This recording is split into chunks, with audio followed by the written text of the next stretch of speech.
Hi guys, welcome back to my channel. Today I'm going to show you two ways how to uninstall instabridge app on Android. So as you can see, you cannot use this app if you not or if you didn't set this instabridge as your default launcher. So this is tempting because this is like a power search, reach apps, contact and web from one place, and quick Wi-Fi access. You can access nearby Wi-Fi with one tap, but it change your system, it change your default launcher, and it's not pretty. Just just stiff default launcher, and I'm afraid this app will give you some adsware, too much ads on your Android phone.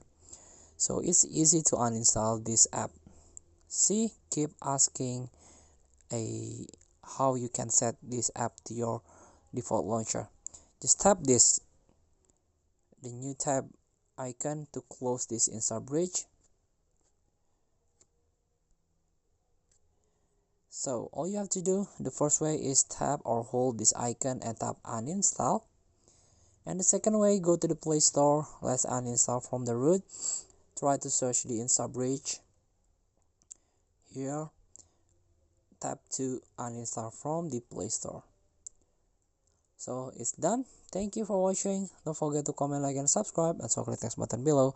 See you in the next video.